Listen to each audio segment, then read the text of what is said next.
So proud of Steve. Hey, did you see me? Call me my son? Of course. Oh, it's Susie's house. I'm going up to my son.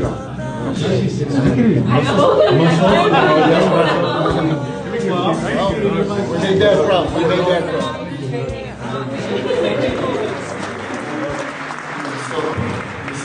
So much harder than I imagined. And let me start by saying it's so beautiful to see everybody here, all of the wonderful faces I recognize, paying a tribute to my uncle and my dad. You know, they made a big impression, and it's kind of like time-numbing. So it's pretty emotional, you know. I mean, I knew it, but I didn't know it, you know. So my name is David Salas. I'm Rudy's son and Steve's nephew. Growing up, I was pretty close to Stevie and all my uncles because we all lived on the same lot in a couple of small houses in Lincoln Heights, along with my dad, mom, sister, grandma, and grandpa. I remember my dad and uncle working hard on Tierra in the 70s, and I was so proud of them when Tierra finally hit it big in the early 80s. I was only about 10 or 11 years old when that happened. And although some things definitely were different, some things never changed. And that was the best part of my childhood. My dad, Stevie, and my uncles still went out and played basketball with me. We still lived in Lincoln Heights. We still gathered around the TV to watch the big fights, and we still all just hung out. Despite having national fame, Stevie was just Stevie, and my dad was just my dad, and I loved them both. As a kid, I used to fiddle with my dad's guitar and would spend countless hours with him in the studio while Tierra was recreating their iconic albums. I would just listen and study what my dad produced. I ultimately became a producer myself because of my dad. There was no better teacher than my pops. There was also no greater joy for me as a kid than watching my dad from the side of the stage being cheered on by thousands of adoring fans.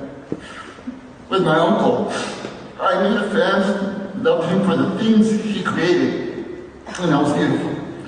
Even as an adult, it was still the greatest of thrills.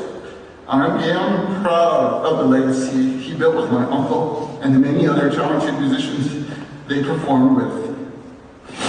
As I got older, Stevie and I bonded over music, politics, humor, and just life in general.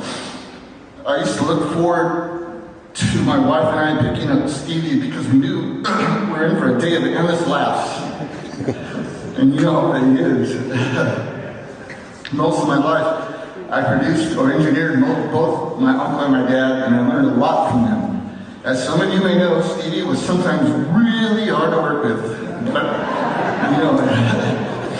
But I later learned that was part of his genius.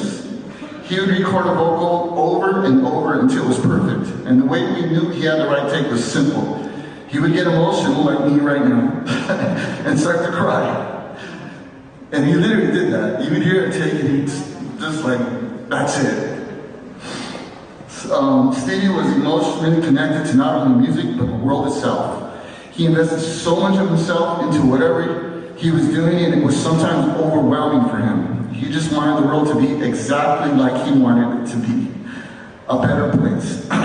We didn't always agree, but we would have deep conversations about that. And I'm gonna miss that so much. I feel so lucky to have basically two fathers. My dad was the realist, the organizer, and the competitor, and Stevie was the optimist, the free spirit, and the more animated one.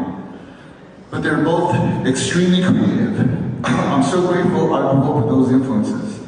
The last time Stevie ever sang was at the tribute concert on November 6th. Probably 90% of you were there. Let's give it a hand for Stevie.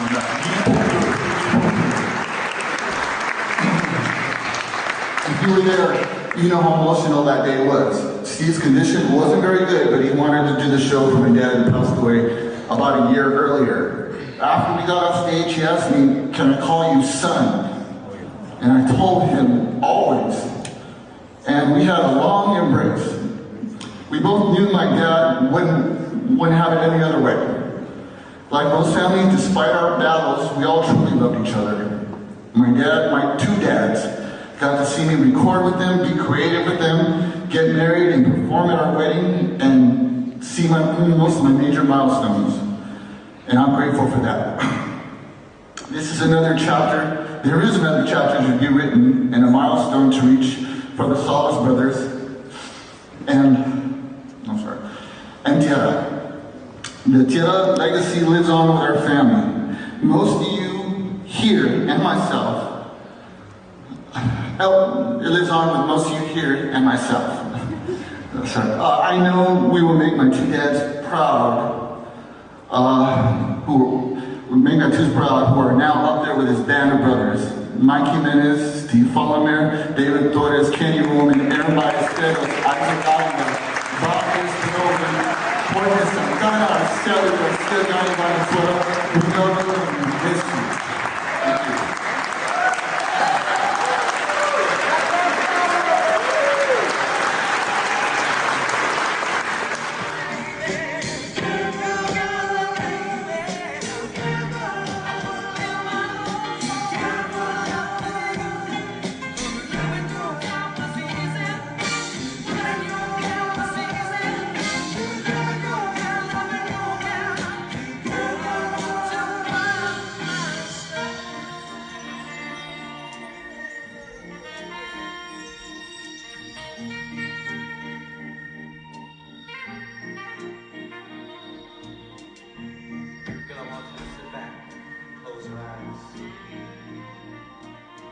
Think about all those wonderful times that we used to have.